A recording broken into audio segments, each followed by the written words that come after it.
ವೈಶಂಪಾಯನ ಋಷಿಗಳು ಜನಮೇಜಯ ರಾಜನಿಗೆ ಬಹಳ ವಿಸ್ತೃತವಾದಂತಹ ಚಂದ್ರವಂಶದ ಚರಿತ್ರೆಯನ್ನು, ಆ ಪರಂಪರೆಯಲ್ಲಿ ಬರ್ತಕ್ಕಂಥ ರಾಜರ್ಷಿಗಳ ಚರಿತ್ರೆಯನ್ನು ಹೇಳಿ ಕೃಷ್ಣನ ಕಥೆಯನ್ನು ಹೇಳಲಿಕ್ಕೆ ಪ್ರಾರಂಭಿಸಿದ್ದಾರೆ.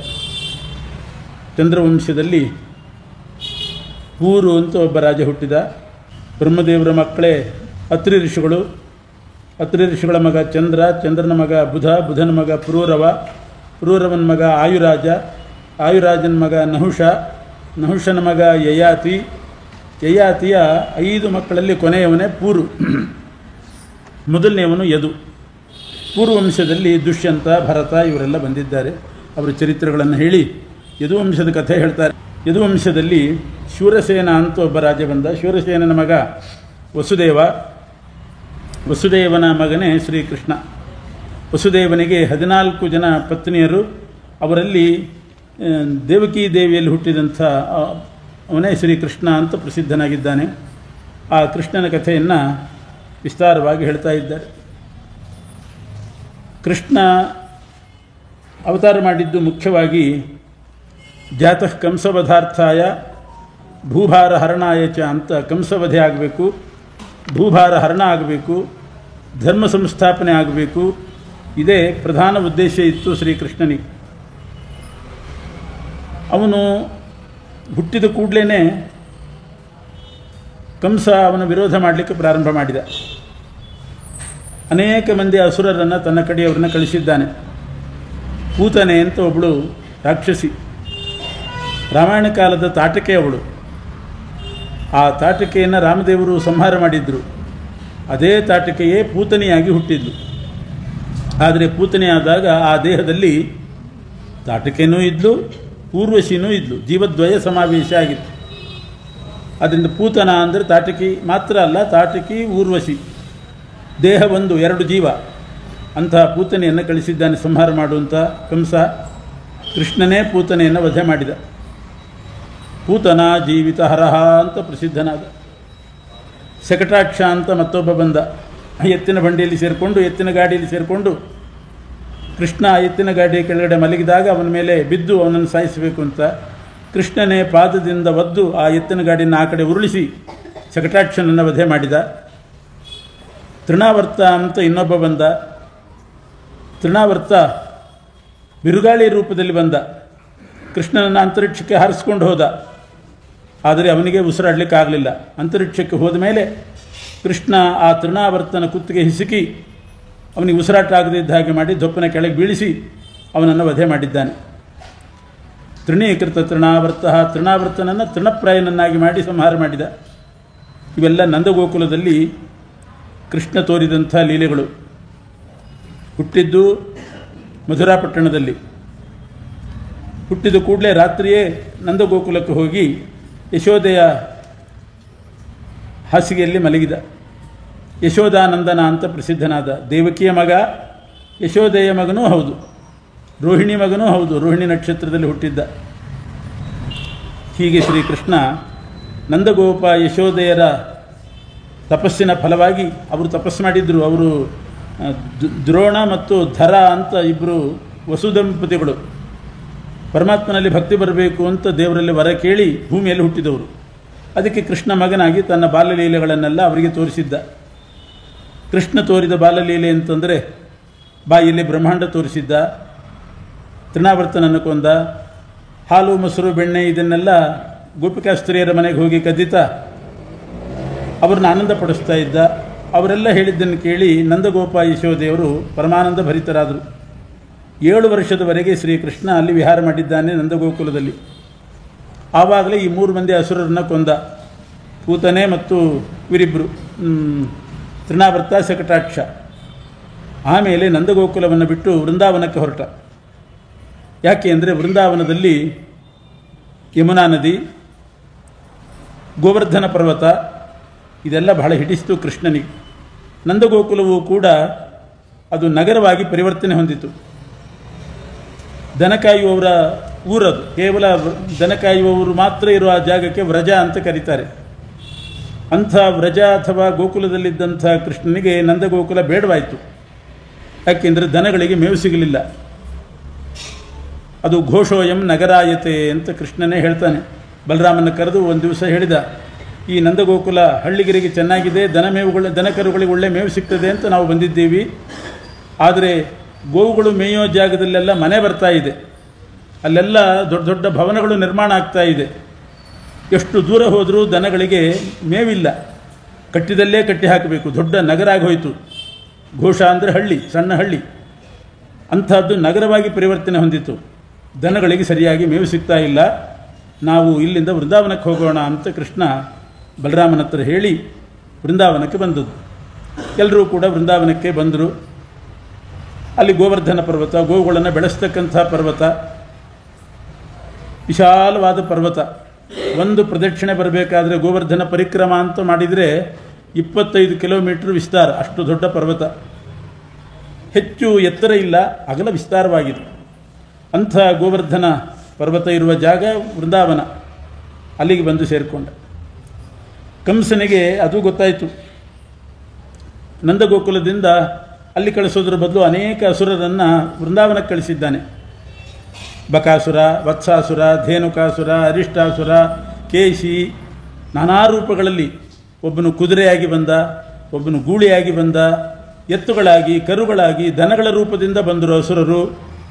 ಹೀಗೆ ನಾನಾ ರೂಪದಿಂದ ಕೃಷ್ಣನ ಕೊಲ್ಲಬೇಕು ಅಂತ ಬಂದವರೆಲ್ಲ ಅವರೇ ಸತ್ತೋದರು. ನಂದಗೋಕುಲದಲ್ಲಿಯೂ ಕಂಸನಿಗೆ ಏನೂ ಮಾಡಲಿಕ್ಕಾಗಲಿಲ್ಲ ಕೃಷ್ಣನ. ವೃಂದಾವನದಲ್ಲಿಯೂ ಏನೂ ಮಾಡಲಿಕ್ಕಾಗಲಿಲ್ಲ. ಹೀಗೆ ಕೃಷ್ಣ ವೃಂದಾವನ ವಿಹಾರಿಯಾಗಿ ಗೋಪಿಕಾಸ್ತ್ರೀಯರನ್ನು ಆನಂದಪಡಿಸ್ತಾ ಇದ್ದ. ದನಕಾಯಿ ಹುಡುಗರ ಜೊತೆಗೆ ಆಟಾಡಿಕೊಂಡು ಆನಂದವಾಗಿದ್ದ. ಒಮ್ಮೆ ಮಳೆ ಶುರುವಾಯಿತಂತೆ. ಇಂದ್ರನ ಕಡೆಯಿಂದ ಒಂದು ತೊಂದರೆ ಬಂತು.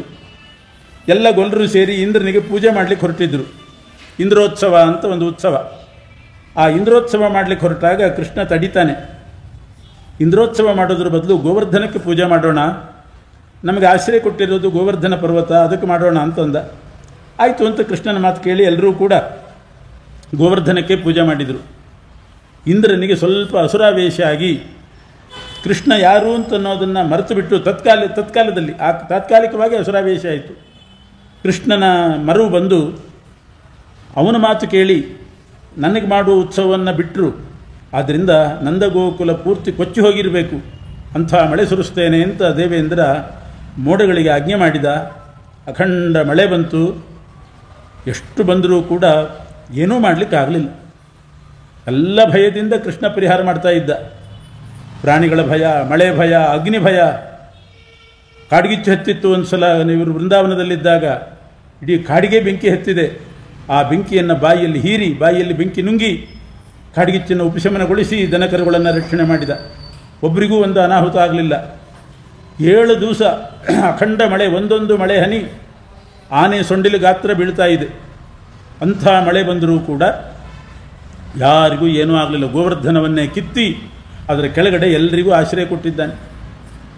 7 ದಿವಸ ಆದಮೇಲೆ ಮೋಡದ ನೀರೇ ಖರ್ಚಾಗಿ ದೇವೇಂದ್ರ ಮೋಡಗಳಿಗೆ ಆಜ್ಞೆ ಮಾಡಿದ, ಇನ್ನೇನು ಮಾಡಲಿಕ್ಕಾಗೋದಿಲ್ಲ ಬಿಡ್ರಿ ಅಂತ. ಆಮೇಲೆ ಕೃಷ್ಣ ಗೋವರ್ಧನ ಇಳಿಸಿ ನಂದಗೋಕುಲಕ್ಕೆ ಬರ್ತಾನೆ. ಹೀಗೆ ನಾನಾ ಭಯಗಳನ್ನು ಪರಿಹಾರ ಮಾಡಿದವನು ಕೃಷ್ಣ. ಬೇರೆ ಬೇರೆ ರೂಪದಿಂದ ಅಸುರರು ಬಂದು ಕೃಷ್ಣನ ಕೈಯಿಂದಲೇ ಸತ್ತೋದ್ರು. ಮಳೆನೂ ಬಂತು, ಮಳೆಯಿಂದಲೂ ಪಾರು ಮಾಡಿದ ಎಲ್ಲರನ್ನ. ಕಾಡ್ಗಿಚ್ಚು ಬಂದಿತ್ತು, ಅದನ್ನು ಕುಡಿದು ಪಾರು ಮಾಡಿದ. ಯಮುನಾ ನದಿಯ ನೀರು ವಿಷ ಆಗಿತ್ತು. ಕಾಳಿಂಗ ಅಂತ ಒಂದು ದೊಡ್ಡ ಸರ್ಪ, 101 ಹೆಡೆಯ ಸರ್ಪ, ಕಾಳಿಂಗ ಸರ್ಪ ಸೇರಿ ಯಮುನಾ ನದಿಯ ನೀರೆಲ್ಲ ಹಾಳು. ದನಕರುಗಳು ಕುಡಿದ್ರೆ, ದನ ಕಾಯುವ ಹುಡುಗರು ಕುಡಿದ್ರೆ ಎಲ್ಲರೂ ಸಾಯ್ತಾ ಇದ್ರು. ಗೊತ್ತಾಯಿತು ಕೃಷ್ಣನಿಗೆ ಇದು ನೀರೆಲ್ಲ ವಿಷಪೂರಿತವಾಗಿದೆ ಅಂತ ಗೊತ್ತಾಯಿತು. ಆ ಯಮುನಾ ನದಿಯ ತೀರದಲ್ಲಿದ್ದಂಥ ಒಂದು ವೃಕ್ಷವನ್ನು ಮರ ಏರಿ ಆ ನದಿಗೆ ಧುಮುಕಿ ಕೆಳಗಿದ್ದಂಥ ಕಾಳಿಂಗ ಸರ್ಪವನ್ನು ಹಿಡಿದು ಅದರ ಹೆಡೆ ಮೇಲೆ ನರ್ತನ ಮಾಡಿದ, ತುಳಿದಾಡಿದ. ಆವಾಗ ಅದಕ್ಕೆ ಸಾಕಷ್ಟು ವೇದನೆಯಾಗಿ ಬೇಡಿಕೊಂಡಾಗ ಅದನ್ನು ರಮಣಕ ಅನ್ನೋ ದ್ವೀಪಕ್ಕೆ ಓಡಿಸಿದ, ಸತ್ತವರನ್ನೆಲ್ಲ ಬದುಕಿಸಿದ. ಹೀಗೆ ಯಮುನಾ ನದಿಯನ್ನು ಸ್ವಚ್ಛ ಮಾಡಿದ್ದು, ಕಾಳಿಂಗ ಸರ್ಪ ದಮನ ಮಾಡಿದ್ದು, ಇಂದ್ರನ ಗರ್ವಭಂಗ ಮಾಡಿದ್ದು, ಗೋವರ್ಧನೋದ್ಧಾರ, ಇದರ ಜೊತೆಗೆ ನಡೆದದ್ದು ಕಂಸನ ಭೃತ್ಯರ ವಧೆ, ಅದು ಆಯಿತು. ಇದೆಲ್ಲ ವೃಂದಾವನದಲ್ಲಿ ತೋರಿಸಿದಂಥ ವಿಹಾರಗಳು. ಗೋಪಿಕಾಸ್ತ್ರೀಯರ ಜೊತೆಗೆ ಅವರೆಲ್ಲ ಬಹಳ ಹತ್ತುಕೊಂಡಿದ್ದರು ಕೃಷ್ಣನನ್ನು.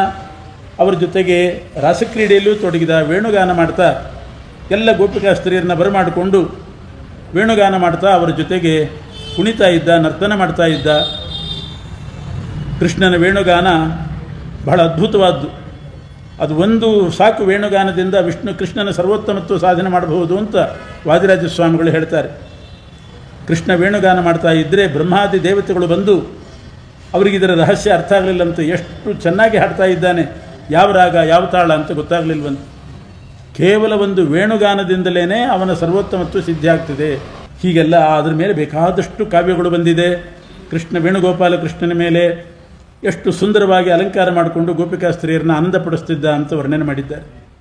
ಈ ರೀತಿ ಕೃಷ್ಣ ವೇಣುಗಾನದಿಂದ ಗೋಪಿಕಾಸ್ತ್ರೀಯರನ್ನ ಆನಂದಪಡಿಸಿದ. ಇಂಥ ಅನೇಕ ಲೀಲೆಗಳನ್ನು ತೋರಿಸಿದ್ದಾನೆ ವೃಂದಾವನದಲ್ಲಿ. ಆವಾಗ ಕಂಸನಿಗೆ ಗೊತ್ತಾಯಿತು,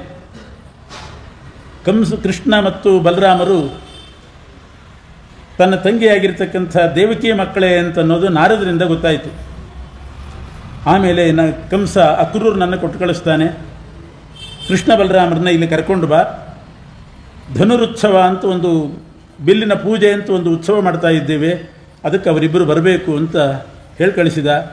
ಅಕ್ರೂರ ಕೃಷ್ಣ ಬಲರಾಮರನ್ನ ಕರ್ಕೊಂಡು ಬಂದಿದ್ದಾನೆ. ಅವನ ಸಂಚೆ ಬೇರೆ ಇತ್ತು ಕಂಸಂದು. ಬಿಲ್ಲಿನ ಪೂಜೆಯನ್ನು ನೆಪ ಹುಡ್ಕೊಂಡು ಕೃಷ್ಣನನ್ನೇ ವಧೆ ಮಾಡಿಬಿಡಬೇಕು, ಇಲ್ಲಿ ಕರೆಸಿ ಅಂತ ಮಧುರಕ್ಕೆ ಕರೆಸಿಕೊಂಡ. ನಂದಗೋಕುಲದಿಂದ ಕೃಷ್ಣ ಮಧುರಾಪಟ್ಟಣಕ್ಕೆ ಬಂದ. ಅಲ್ಲಿ ಏನು ವ್ಯವಸ್ಥೆ ಮಾಡಿದ್ದ ಕಂಸ ಅಂದರೆ, ಕೃಷ್ಣ ಬಲರಾಮರು ಬರುವಾಗ ಮೊದಲು ಒಂದು ಆನೆ, ಕೋಲೆಯಾಪೀಡ ಅಂತ ಒಂದು ಆನೆ, ಮದಭರಿತವಾದ ಆನೆ, ಅದು ಕೃಷ್ಣನ್ನು ಕೊಲ್ಲಬೇಕು. ಒಬ್ಬ ಅಂಬಷ್ಟ ಅಂತ ಆನೆಗೊಬ್ಬ ಮಾವುತ ಇದ್ದ, ಅವನು ಅಸುರ, ಅವನು ಕೊಲ್ಲಬೇಕು. ಅದನ್ನು ತಪ್ಪಿಸ್ಕೊಂಡು ಬಂದರೆ ಚಾಣೂರ ಮುಷ್ಟಿಕ ಅಂತ ಇಬ್ಬರು ಜಟ್ಟಿಗಳನ್ನು ನಿಲ್ಲಿಸಿದ್ದ. ಮಲ್ಲಯುದ್ಧಕ್ಕೆ ಆಹ್ವಾನ ಮಾಡಿ ಕೃಷ್ಣ ಬಲರಾಮರನ್ನ ಕೊಲ್ಲಬೇಕು ಅವರು. ಅದನ್ನೂ ದಾಟಿ ಬಂದರೆ 21 ಅಕ್ಷೌಹಿಣಿ ಸೈನ್ಯ ನಿಲ್ಲಿಸಿದ್ದ. 21 ಅಕ್ಷೌಹಿಣಿ ಸೈನ್ಯದ ಜೊತೆಗೆ ಯುದ್ಧ ಮಾಡಬೇಕು. ಆವ ಕೃಷ್ಣ ಸತ್ತೇ ಸಾಯ್ತಾನೆ ಅಂತ ಕಂಸನ ವಿಚಾರ. 21 ಅಕ್ಷೌಹಿಣಿ ಸೈನ್ಯ, ತನ್ನ 7 ಮಂದಿ ತಮ್ಮಂದರು, ಇದೆಲ್ಲ ವ್ಯವಸ್ಥೆ ಇತ್ತು. ಕೃಷ್ಣ ಬಂದು ಕೂಲೆಯಾಪೀಡ ಆನೆಯನ್ನು ಕೊಂದು, ಅಂಬಷ್ಟ ಅನ್ನೋ ಮಾವುತನನ್ನು ಕೊಂದು, 21 ಅಕ್ಷೌಹಿಣಿ ಸೈನ್ಯ ನಾಶ ಮಾಡಿ, ಕಂಸನ ತಮ್ಮಂದ್ರನ್ನು ಕೊಂದು ಮತ್ತೆ ಮುಂದೆ ಹೋದ. ಅಲ್ಲಿ ಕಂಸ ಸಿಕ್ಕ. ಆ ಕಂಸನನ್ನು ಒಂದು ಆಯುಧವನ್ನು ಬಳಸದೆ ಬಾಹುಬಲದಿಂದ, ಕೇವಲ ಬಾಹುಬಲದಿಂದ ಅವನ ಕುತ್ತಿಗೆ ಹಿಸುಕಿ ಕೊಂದು ಹಾಕಿದ್ದಾನೆ. ಆ ಆಯುಧದಿಂದ ಕೊಲ್ಲೋದು ಸುಲಭ, ಬಾಹುಬಲದಿಂದ ಕೊಲ್ಲಬೇಕಾಗಿದ್ದರೆ ಎಷ್ಟು ಶಕ್ತಿ ಇರಬೇಕು. ತಪ್ಪಿಸ್ಕೊಳ್ತಾರೆ, ಗುಂಡು ಹಾರಿಸೋದಲ್ಲ, ಚಾಕು ಹಾಕೋದಲ್ಲ. ಈ ರೀತಿಯಾಗಿ ಕೃಷ್ಣ ಬಾಹುಬಲದಿಂದ ಕಂಸನನ್ನು ವಧೆ ಮಾಡ್ತಾನೆ. ಇದು ಒಂದು ದೊಡ್ಡ ಪ್ರಕರಣ. ಯಾದವರಿಗೆಲ್ಲ ಬಹಳ ಸಂತೋಷ ಆಯಿತು, ಅಂಥ ಒಂದು ಪೀಡೆ ತೊಲಗಿತು ಅಂತ. ಆಮೇಲೆ ಉಗ್ರಸೇನನಿಗೆ ಅವನ ತಂದೆ ಉಗ್ರಸೇನ, ಅವನು ಒಳ್ಳೆಯವನು, ಅವನನ್ನೇ ತಳ್ಳಿ ಇವನು ಸಿಂಹಾಸನದಲ್ಲಿ ಕೂತಿದ್ದ ಕಂಸ. ಅಂಥ ಕಂಸನ ವಧೆ ಮಾಡಿ ಉಗ್ರಸೇನನಿಗೆ ಪಟ್ಟಾಭಿಷೇಕ ಮಾಡಿದ ಶ್ರೀಕೃಷ್ಣ.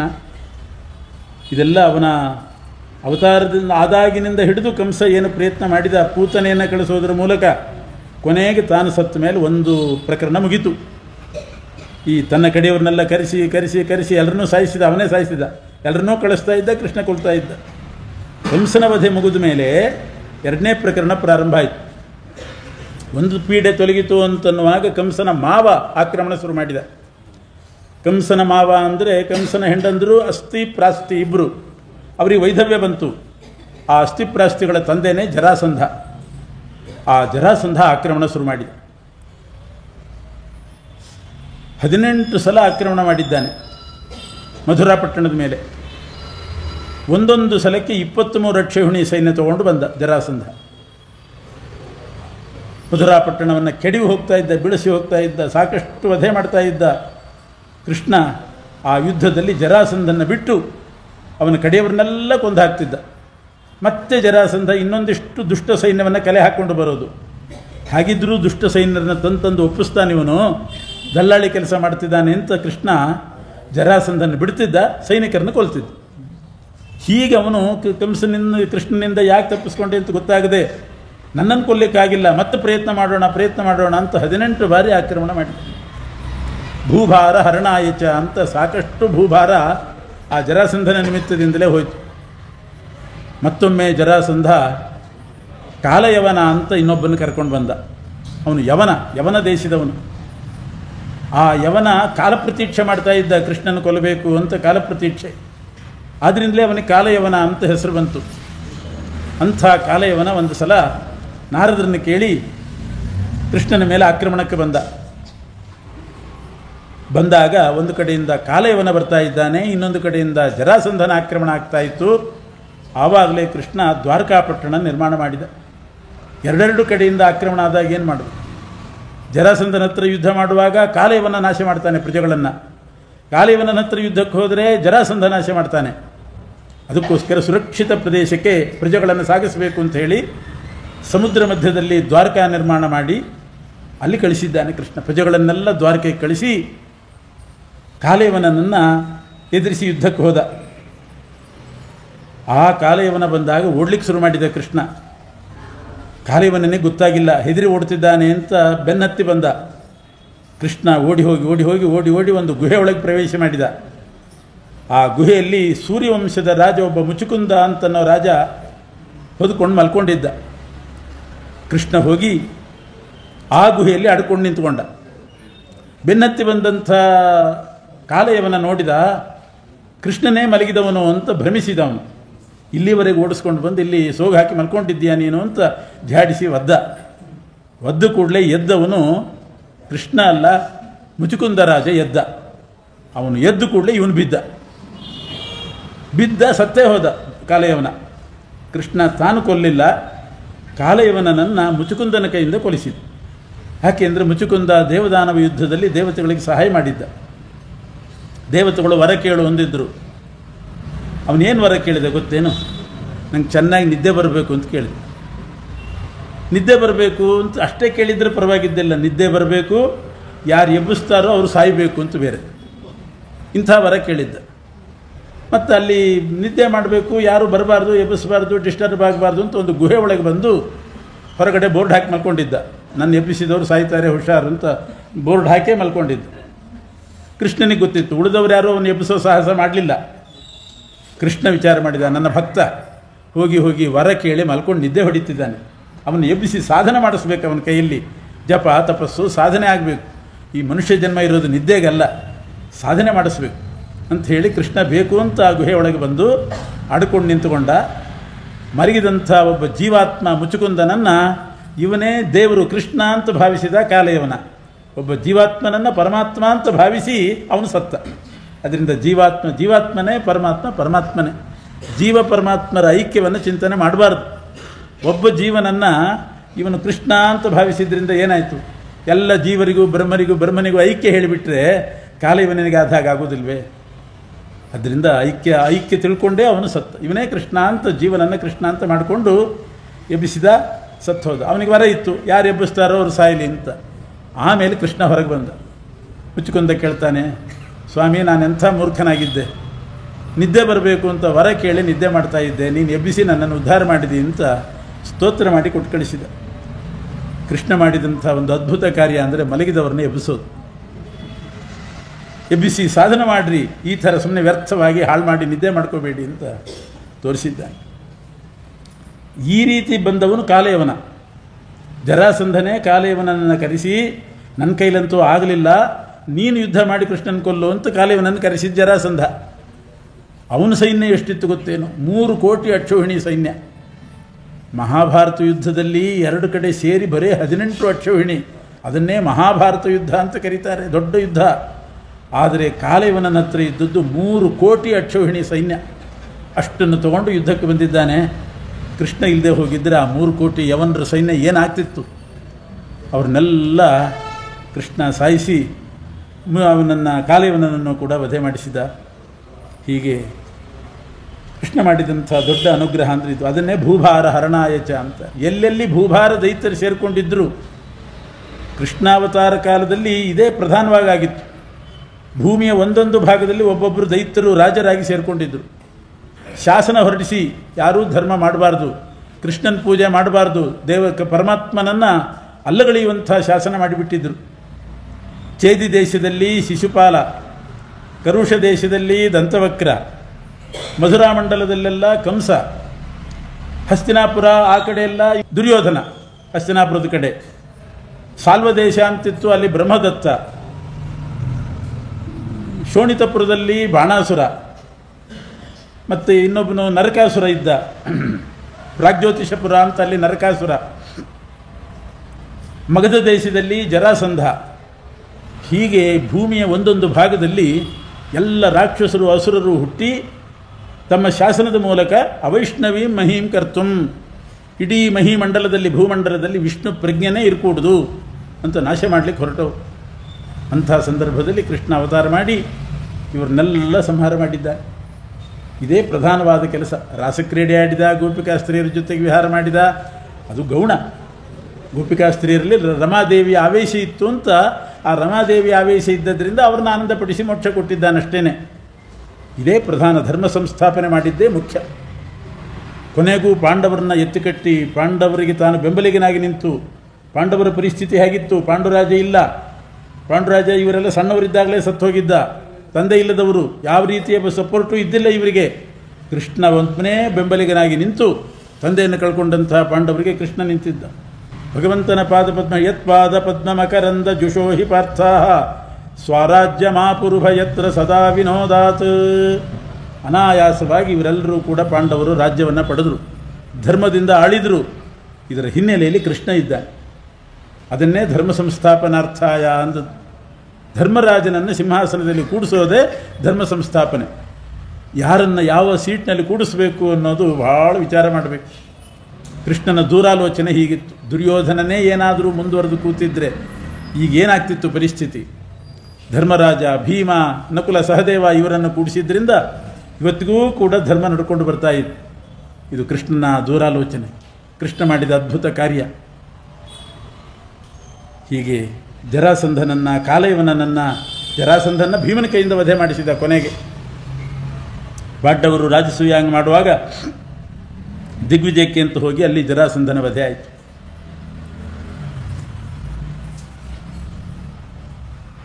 ಮಥುರಾಪಟ್ಟಣದಲ್ಲೇ ಒಂದು ಸಲ ಕೃಷ್ಣ ಇರುವಾಗ ಇನ್ನೊಂದು ಅನಾಹುತ.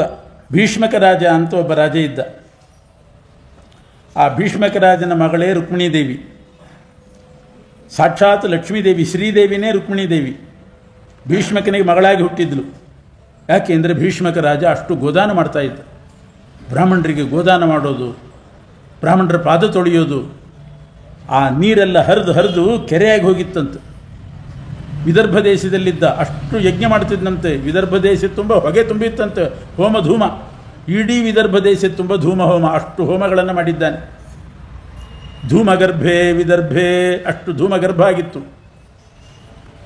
ಆ ಕೃಷ್ಣಾರ್ಪಣೆ ಬಿಟ್ಟದ್ದು, ಸಂಕಲ್ಪ ಮಾಡಿ ಬಿಟ್ಟ ನೀರು ಅದು ಹರಿದು ಕೆರೆ ಆಗಿತ್ತು. ಅಂಥ ರಾಜ ಭೀಷ್ಮಕ ರಾಜ ಅಷ್ಟು ದಾನ ಧರ್ಮ ಮಾಡಿದ್ದರಿಂದ ರುಕ್ಮಿಣೀದೇವಿ ಮಗಳಾಗಿದ್ದು. ಅಂಥ ರುಕ್ಮಿಣಿಯನ್ನು ಅವಳ ಅಣ್ಣಂದರು, ಅವರೆಲ್ಲ ಅಸುರರು. ರುಕ್ಮಿ, ರುಕ್ಮರಥ, ರುಕ್ಮಮಾಲಿ ಅವರೆಲ್ಲ ಅಸುರರು. ಅವರೆಲ್ಲ ಸೇರಿ ರುಕ್ಮಿಣಿಯನ್ನು ಶಿಶುಪಾಲನೆ ಕೊಟ್ಟು ಮದುವೆ ಮಾಡಬೇಕು ಅಂತ ಹೊರಟಿದ್ದಾರೆ. ಯಾರನ್ನು ಎಲ್ಲಿ ಕೊಡಬೇಕು ಏನು? ಸಾಕ್ಷಾತ್ ಲಕ್ಷ್ಮೀದೇವಿ. ಅಂಥ ಲಕ್ಷ್ಮೀದೇವಿಯನ್ನು ನಾರಾಯಣನೇ ಕೊಟ್ಟು ಮದುವೆ ಮಾಡಬೇಕು. ಲಕ್ಷ್ಮೀನಾರಾಯಣರ ಕಲ್ಯಾಣ ಮಹೋತ್ಸವ ನಡಿಬೇಕು. ಹೋಗಿ ಶಿಶುಪಾಲನಿಗೆ ಮದುವೆ ಮಾಡಿಕೊಡ್ಬೇಕು ಅಂತ ಅವ್ರದ್ದು. ಯಾಕೆ ಅಂದರೆ ಶಿಶುಪಾಲ ಜರಾಸಂಧನಿಗೆ ಅತ್ಯಂತ ಪ್ರಿಯನಾಗಿದ್ದಂತೆ. ಶಿಶುಪಾಲ ಅವನು ರಾವಣನೇ ಶಿಶುಪಾಲ. ಅವನಿಗೆ ಕೊಟ್ಟು ಮದುವೆ ಮಾಡಬೇಕು ಅಂತ. ಆದರೆ ಅದಕ್ಕೆ ಮುಂಚೆ ಸ್ವಯಂವರ ಮಾಡಿದ್ರು, ಸ್ವಯಂವರ ಘೋಷಣೆ ಮಾಡಿದ್ದಾರೆ. ಮಧುರಾಪಟ್ಟಣದಲ್ಲಿರುವಾಗ ಕೃಷ್ಣನಿಗೆ ಸ್ವಯಂವರದ ಸುದ್ದಿ ಗೊತ್ತಾಯಿತು. ರುಕ್ಮಿಣಿ ಸ್ವಯಂವರ ಘೋಷಣೆ ಆಗಿದೆ ಅಂತ ಗೊತ್ತಾಯಿತು. ಕೂಡಲೇ ಕೃಷ್ಣ ಗರುಡನ ಕರ್ಕೊಂಡು ವಿದರ್ಭ ದೇಶಕ್ಕೆ ಬಂದ. ಅಲ್ಲಿ ವಿದರ್ಭ ದೇಶಕ್ಕೆ ಗರುಡನ ಮೇಲೆ ಬಂದು ಇಳಿದಾಗ ಗರುಡನ ರೆಕ್ಕೆ ಗಾಳಿ ಬೀಸಿ ಆ ಸ್ವಯಂವರ ಮಂಟಪದಲ್ಲಿ ಕೂತ ರಾಜರೆಲ್ಲ ಬಿದ್ದೋದ್ರಂತೆ. ಅಂತಹ ಗಾಳಿ ಬೀಸಿತು. ಅವರೆಲ್ಲ ವಿಚಾರ ಮಾಡಿದರು. ರುಕ್ಮಿ, ಸಾಲ್ವರಾಜ ಇವರೆಲ್ಲ ಸೇರಿ ವಿಚಾರ ಮಾಡಿದರು, ಏನು ಗಾಳಿ ಇದು ಅಂತ. ಕೃಷ್ಣ ಬಂದಿದ್ದಾನೆ ಗರುಡಾರೂಢನಾಗಿ ಅಂತ ಗೊತ್ತಾಯಿತು. ಹಾಗಾದರೆ ಕೃಷ್ಣ ಸ್ವಯಂವರಕ್ಕೆ ಬರ್ತಾನೆ. ರುಕ್ಮಿಣೀದೇವಿ ಮಾಲೆ ಹಾಕಿಬಿಡ್ತಾಳೆ. ಯಾಕೆ? ಕೃಷ್ಣ ನಾರಾಯಣ, ಗರುಡಾರೂಢನಾಗಿ ಬಂದರೆ ಅವನು ನಾರಾಯಣ. ರುಕ್ಮಿಣೀದೇವಿ ಸೌಂದರ್ಯ ನೋಡಿದರೆ ಲಕ್ಷ್ಮಿ ಅಂತ ಅನ್ನಿಸ್ತಾ ಇದೆ. ಅವರಿಬ್ಬರಿಗೂ ಮದುವೆ ಆಗ್ತದೋ ಏನೋ. ರುಕ್ಮಿಣಿ ಅಲ್ಲೇ ಮಾಲೆ ಹಾಕಿಬಿಟ್ರೆ, ಕೃಷ್ಣನಿಗೆ ಮಾಲೆ ಹಾಕಿಬಿಟ್ರೆ, ಶಿಶುಪಾಲನಿಗೆ ಹಾಕಬೇಕು ಅಂತ ಮೊದಲು ಜಬರ್ದಸ್ತ್ ಮಾಡಿ ಹೇಳಿದರು. ನೀನು ಸುಮ್ಮನೆ ಸ್ವಯಂವರ ಮಾಡ್ತೀವಿ, ನೀನು ಮಾಲೆ ಮಾತ್ರ ಶಿಶುಪಾಲನಿಗೆ ಹಾಕಬೇಕು ಅಂತ ಬೆದರಿಸಿಟ್ಟಿದ್ರು. ಆದರೆ ಕೃಷ್ಣ ಬಂದರೆ ಧೈರ್ಯದಿಂದ ಕೃಷ್ಣನಿಗೆ ಮಾಲೆ ಹಾಕ್ತಾಳೆ.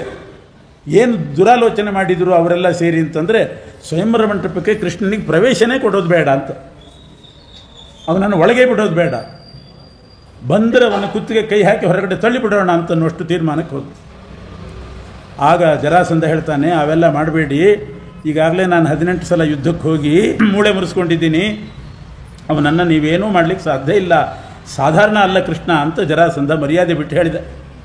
ಹಾಗಾದರೆ ಏನು ಮಾಡೋದು? ಬಂದರೆ ಮಾಲೆ ಹಾಕ್ತಾಳಲ್ಲ ರುಕ್ಮಿಣಿ, ಏನಾದರೂ ಉಪಾಯ ಮಾಡಿ ತಪ್ಪಿಸ್ರಿ ಅಷ್ಟೇನು. ಕೃಷ್ಣ ಹಾಗಾದ್ರೆ ಒಂದು ಉಪಾಯ ಮಾಡೋಣ ಅಂತ ತೀರ್ಮಾನ ಮಾಡಿದ್ವಿ. ಕೃಷ್ಣ ಬಂದಾಗ ಒಂದು ಕುರ್ಚಿನೂ ಕೂಡ ಖಾಲಿ ಇಡಬಾರ್ದು. ನೆಲದ ಮೇಲಂತೂ ಅವನು ಕೂಡಲ್ಲ, ಜಮಖಾನದ ಮೇಲೆ ಕೂಡೋನಲ್ಲ. ಕುರ್ಚಿ ಹಾಕಿತ್ತು, ಕುರ್ಚಿ ಮೇಲೆ ಕೂಡ್ತಾನೆ, ಜಮಖಾನದ ಮೇಲೆ ಕೂಡಲ್ಲ. ಆದರೆ ಕುರ್ಚಿ ಖಾಲಿ ಇತ್ತು, ಖಾಲಿ ಇದ್ದು ಕುರ್ಚಿ ಎಲ್ಲ ಭರ್ತಿ ಮಾಡಿಬಿಡೋಣ ಅಂತ ದುರಾಲೋಚನೆ ಮಾಡಿ ಕೆಳಗೆ ಕೂಡಿಸಿದವ್ರನ್ನೆಲ್ಲ, ಕೆಳಗೆ ಕೂತಿದ್ರು ಕೆಲವರು ತಾವೇ, ಅವ್ರನ್ನೆಲ್ಲ ಎಬ್ಬಿಸಿ ಕುರ್ಚಿ ಮೇಲೆ ಕೂಡಿಸಿದ್ರು. ಕೆಳಗೆ ಕೂತಿದ್ರಿ, ಬನ್ನಿ ಬನ್ನಿ ಅಂತ ಕುರ್ಚಿ ಮೇಲೆ ಕೂಡಿಸ್ತಿದ್ದಾರೆ. ಇವ್ರಿಗೆ ಯಾಕೆ ಅಂತ ಗೊತ್ತಿಲ್ಲ, ನಾವು ದೊಡ್ಡವರಾದ್ವಿ ಅಂತ ಇವ್ರು ತಿಳ್ಕೊಂಡ್ರು.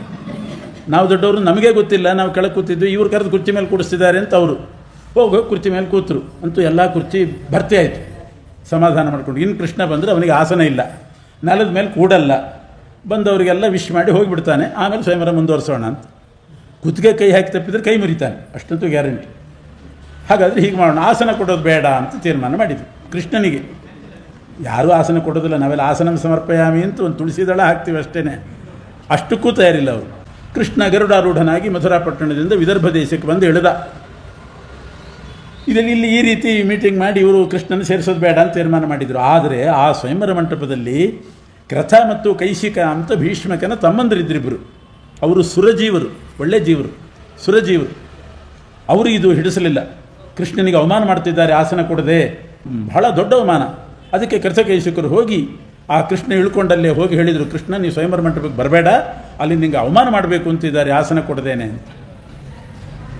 ನಾನು ಬಂದದ್ದೇ ಅದಕ್ಕೆ ಅಂತ ಇವನು, ಇಲ್ಲ ಮೊದಲು ನಮ್ಮನೆಗೆ ಬಾ, ಅಲ್ಲಿ ಒಂದು 5 ನಿಮಿಷ ಕೂತ್ಕೋ, ನಮ್ಮನೆಯಿಂದಲೇ ಒಂದು ಕುರ್ಚಿ ತೊಗೊಂಡು ಹೋಗಿ ಅಲ್ಲಿ ನಾ ಕೂತಿರ್ತೀನಿ, ಆಮೇಲೆ ನಿಂಗೆ ಹೇಳಿ ಕಳಿಸ್ತೀನಿ, ನೀ ಬಾ, ನಾ ಹೇಳ್ತೀನಿ, ನೀ ಕೂಡು ಅಷ್ಟೇ, ಬೇರೆ ಕುರ್ಚಿ ಇಲ್ಲ, ನಮ್ಮದೇ ಕುರ್ಚಿ ತೊಗೊಂಡು ಹೋಗಿ ನಾನು ಹಾಕ್ಕೊಂಡು ಕೂತಿರ್ತೀನಿ ಅಂತ ಇಷ್ಟು ಮಾಡಿ ತಮ್ಮ ಮನೆಗೆ ಕರ್ಕೊಂಡು ಹೋದ.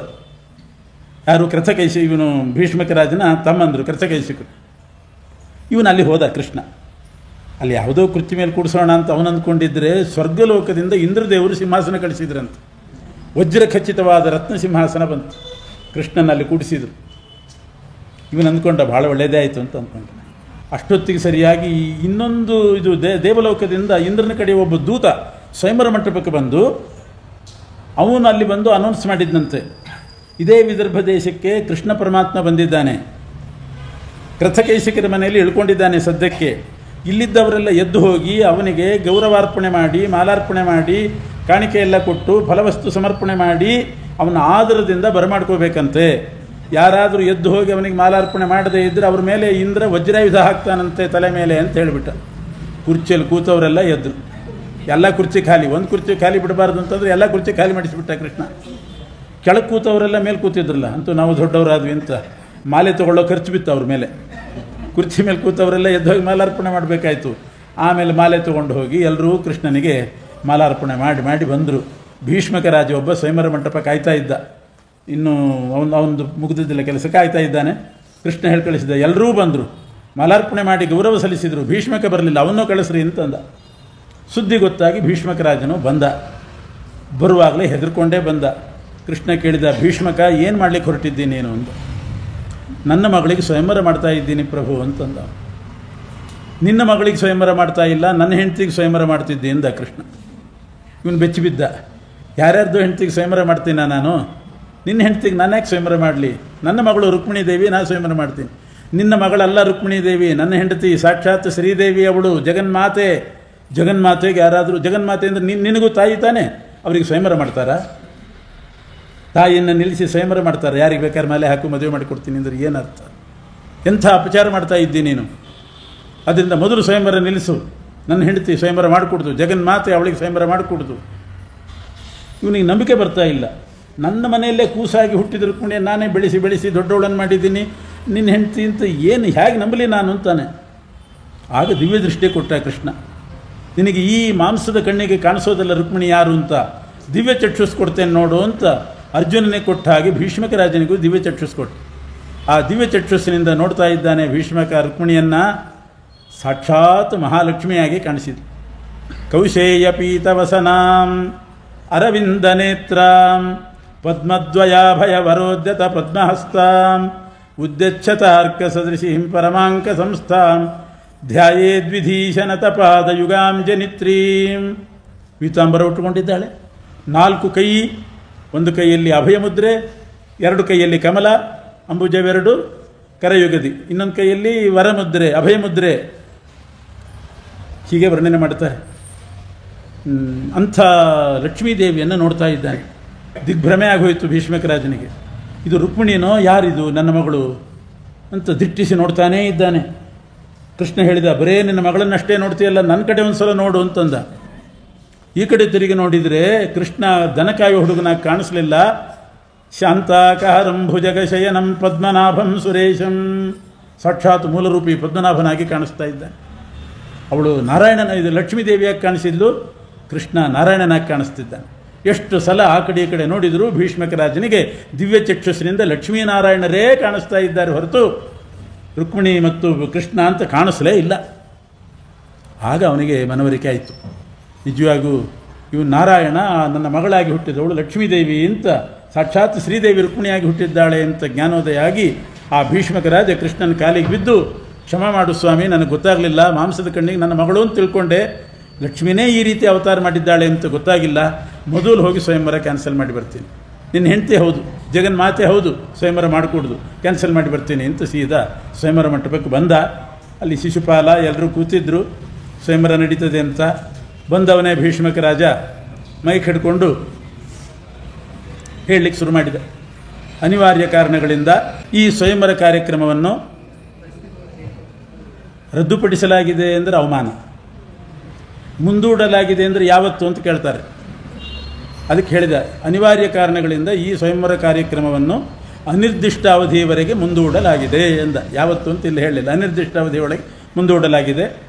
ಬಂದವರೆಲ್ಲ ನನ್ನನ್ನು ಕ್ಷಮಿಸಿ ತಾಂಬೂಲ ತೊಗೊಂಡು ಹೋಗ್ಬೋದು, ಡೇಟ್ ಫಿಕ್ಸ್ ಆದಮೇಲೆ ಮತ್ತೊಂದು ಸಲ ತಿಳಿಸ್ತೀನಿ, ತಪ್ಪದೇ ಬನ್ನಿ, ಈ ರೀತಿ ಆಗದಂತೆ ನೋಡ್ಕೋತೀನಿ ಅಂತ ಎಲ್ಲರನ್ನೂ ತಾಂಬೂಲ ಕೊಟ್ಟು ಕಳಿಸಿ.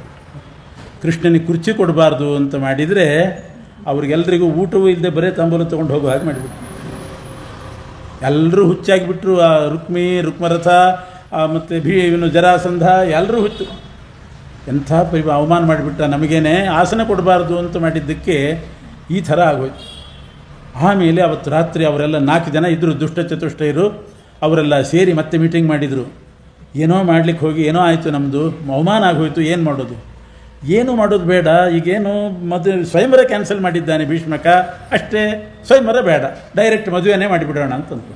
ಅಲ್ಲ, ಮದುವೆ ಸ್ವಯಂವರಕ್ಕೆ ಕಲ್ಲು ಹಾಕಿದವನು ಕೃಷ್ಣ, ಮದುವೆ ಕಲ್ಲು ಹಾಕದೇ ಇರ್ತಾನ? ಬಂದು ಕಲ್ಲು ಹಾಕ್ತಾನೆ.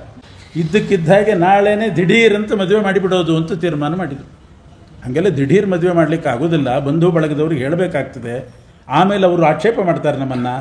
ಅದರಿಂದ ಯಾರಿಗೂ ಹೇಳೋದು ಬೇಡ, ನಾಳೆನೇ ಮುಹೂರ್ತ ಇಡೋಣ ಅಂದಾಗ ಯಾರೋ ರಾಗ ಹೇಳಿದ್ರು, ನಾಳೆ ಮಂಗಳವಾರ ಅಂದು. ಅಯ್ಯೋ ಮಂಗಳವಾರ, ಇನ್ನು ಬುಧವಾರ, ಗುರುವಾರ ತನಕ, ಶುಕ್ರವಾರ ತನಕ ಕಾಯ್ತಾ ಕೂತ್ರೆ ಸುದ್ದಿ ಹಬ್ಬಿಬಿಡ್ತದೆ. ಮಂಗಳವಾರ ಆದರೂ ಪರವಾಗಿಲ್ಲ, ಮದುವೆ ಮಾಡೋಣ ಅಂತ. ಅಲ್ಲ, ಮಂಗಳವಾರ ಹೇಗೆ ಮಾಡೋದು? ಶಾಂತಿ ಮಾಡಿದರೆ ಆಯಿತು, ಮಂಗಳವಾರ ಶಾಂತಿ, ಗುರು ಅಸ್ತ ಅಂತ ಇನ್ನೊಬ್ಬರು, ಗುರು ಶಾಂತಿ ಮಾಡೋದು, ಶುಕ್ರ ಅಸ್ತ ಆದರೆ ಶುಕ್ರ ಶಾಂತಿ, ಗುರು ಶಾಂತಿ, ಶುಕ್ರ ಶಾಂತಿ, ಮಂಗಳವಾರ ಶಾಂತಿ, ಏನಾದ್ರು ಬೇಕಾದಷ್ಟು ಶಾಂತಿಗಳಿದೆ. ಏಕಾದಶಿ ಶಾಂತಿ ಒಂದು ಬಂದಿಲ್ಲ ಅಷ್ಟೇ. ಏಕಾದಶಿ ಇದ್ದರೆ ಅದು ಶಾಂತಿ ಮಾಡೋ ಪೈಕಿನೇ ಇತ್ತೋ ಏನೋ ಅವರಿಗೆ. ಆ ರೀತಿ ವಿಚಾರ ಮಾಡಿ ನಾಳೆನೇ ಮುಹೂರ್ತ ಇಟ್ಬಿಡೋಣ ಅಂತ ತೀರ್ಮಾನ ಮಾಡಿದರು. ರುಕ್ಮಿಣಿಗಂತೂ ಗೊತ್ತಾಯಿತು, ನಾಳೆ ಏನೋ ಒಂದು ಕೆಲಸ ಇದ್ದೇ ಇರ್ತದೆ ಅವಳದ್ದು. ರುಕ್ಮಿಣಿಗೆ ಗೊತ್ತಾಯಿತು. ಆಗ ಕೂತ್ಕೊಂಡು ಒಂದು ಪತ್ರ ಬರೆದು ಗುಟ್ಟಾಗಿ ಪತ್ರ ಬರೆದು ಅದನ್ನು ವಿದರ್ಭ ದೇಶದ ಒಬ್ಬ ಬ್ರಾಹ್ಮಣರನ್ನು ಕರೆದು ಆ ಪತ್ರವನ್ನು ನೀನು ದ್ವಾರಕೆಗೆ ಹೋಗಿ ಕೃಷ್ಣನಿಗೆ ಕೊಟ್ಟು ಕೃಷ್ಣನ ಕರ್ಕೊಂಡು ಬರಬೇಕು ಅಂತ ಆ ಬ್ರಾಹ್ಮಣನ ಕಳಿಸಿ. ನಾಳೆ ಬೆಳಿಗ್ಗೆ ಮುಹೂರ್ತ ಇಟ್ಟಿದ್ದಾರೆ, ವಾಯುವೇಗದಿಂದ ಹೋಗಬೇಕು, ವಾಯುವೇಗದಿಂದ ಹೋಗಿ ಆ ಕೃಷ್ಣನ ಕರ್ಕೊಂಡೇ ಬರಬೇಕು, ಅವನನ್ನು ಇಲ್ಲಿಂದ ಕರ್ಕೊಂಡೇ ಹೋಗಬೇಕು, ಅಷ್ಟು ಕೆಲಸ ಮಾಡಿರಿ ಅಂತ ಪತ್ರ ಬರೆದು ಬ್ರಾಹ್ಮಣರು ಪತ್ರ ತಗೊಂಡು ಹೊರಟಿದ್ದಾರೆ. ಅದ್ಭುತವಾದ ಪತ್ರ. ಧನ್ಯಾಬಲಾಸ ವಿಭವೇ ಭವೇದ್ಯ ವೇದ್ಯಾಯ ಭೂಮ್ನೆ ಪುರುಷಾಯ ಸಾಮ್ನಾಯ ಶಾಸ್ತ್ರೋಧಿತ ಧರ್ಮ ಪಾತ್ರೇಶು ದತ್ತಾತ್ಮ ಪದಾಯ ದತ್ತ. ಶ್ಲೋಕ ರೂಪದಲ್ಲಿ ಬರೆದಿದ್ದಾಳೆ.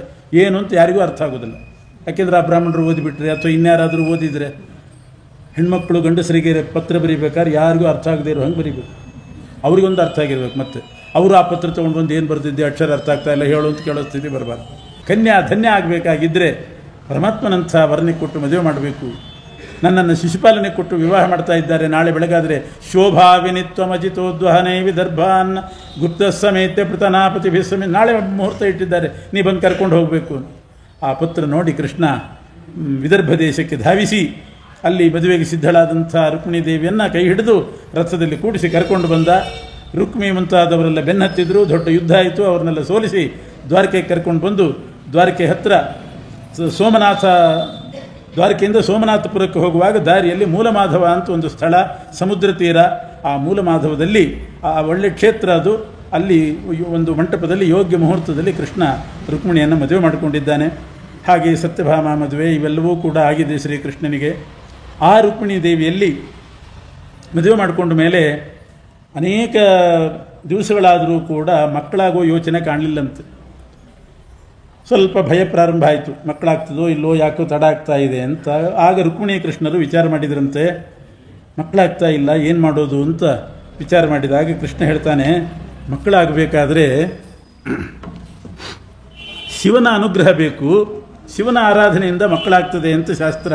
ಶಿವನ ಆರಾಧನೆ ಮಾಡಿ ಬರಬೇಕು. ಆದ್ದರಿಂದ ನೀನು ಇಲ್ಲೇ ಇರೋ ದ್ವಾರಕೆಯಲ್ಲಿ, ನಾನು ಕೈಲಾಸ ಪರ್ವತಕ್ಕೆ ಹೋಗಿ ಶಿವನ ಆರಾಧನೆ ಮಾಡಿ ಮಕ್ಕಳನ್ನು ಪಡ್ಕೊಂಡು ಬರ್ತೇನೆ ಅಂತ ಕೃಷ್ಣ ರುಕ್ಮಿಣಿಗೆ ಹೇಳಿ ತಾನು ಕೈಲಾಸ ಪರ್ವತಕ್ಕೆ ಬಂದಿದ್ದಾನೆ. ಅಲ್ಲಿ ರುದ್ರದೇವರ ತಪಸ್ಸು ಮಾಡಿ ರುಕ್ಮಿಣೀ ದೇವಿಯಲ್ಲಿ ಪ್ರದ್ಯುಮ್ನ ಅನ್ನುವಂಥ ಮಗನನ್ನು ಪಡೆದ ಅಂತ ಇದೊಂದು ನಾಟಕ. ಬಹಳ ವಿಶೇಷವಾದ ರೀತಿಯಲ್ಲಿ ಅರ್ಥಗರ್ಭಿತವಾದಂಥ ಒಂದು ಪ್ರಕರಣ.